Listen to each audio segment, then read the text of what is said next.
भगवद गीता 18 ज्ञान की बातें। नंबर 1, जवानी में जिसने ज्यादा पाप किए उसे बुढ़ापे में नींद नहीं आती है, उसे वह पश्चाताप में बिताते हैं।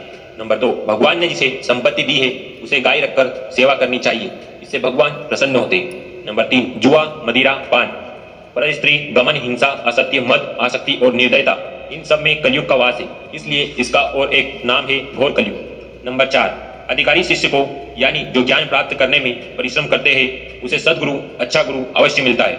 नंबर 5, भगवान श्री कृष्ण कहते हैं कि मनुष्य को अपने हृदय को बार बार समझने की कोशिश करनी चाहिए, ईश्वर के सिवाय उसका कोई नहीं है। साथ ही यह विचार करना चाहिए कि उसका कोई नहीं है इस ब्रह्मांड में जो उसका साथ देगा। नंबर 6, भोग में क्षणिक सुख प्राप्त होता है, साथ ही त्याग में स्थायी आनंद है। नंबर 7, श्री कृष्ण कहते हैं कि सत्संग ईश्वर की कृपा से मिलता है, परंतु कुसंगति में पड़ना मनुष्य के अपने ही विचारों के कारण होता है। नंबर 8, लोभ और मोह माया पाप के माता पिता कहे जाते हैं, साथ ही लोभ पाप का बाप ही है। नंबर 9, श्री कृष्ण कहते हैं कि स्त्री का धर्म है कि रोज तुलसी और पार्वती का पूजन करें, इससे उनकी सुख समृद्धि हमेशा बने रहते हैं। नंबर 10, मनुष्य को अपने मन और बुद्धि पर हमेशा विश्वास नहीं करना चाहिए, क्योंकि ये बार बार मनुष्य को दगा देते हैं।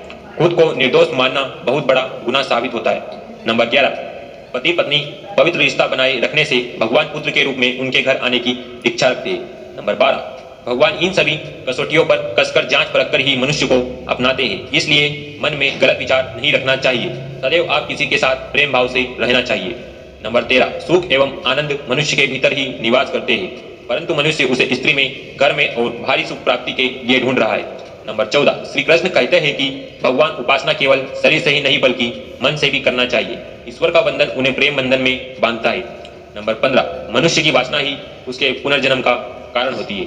नंबर 16, मनुष्य इंद्रियों के अधीन है, इसके लिए उसके जीवन में विकार और परेशानियां आती है। नंबर 17, मनुष्य के अंदर धैर्य, सदाचार, स्नेह और सेवा जैसे गुण सत्संग के बिना नहीं आते हैं। नंबर 18, श्री कृष्ण कहते हैं जिस प्रकार शरीर से वस्त्र मेले होने पर बदलते हैं, ठीक उसी प्रकार मन में यानी हृदय में मेल होने से उसे निकाल देना चाहिए। दोस्तों, वीडियो अच्छी लगी हो तो चैनल को सब्सक्राइब करना ना भूलें। धन्यवाद।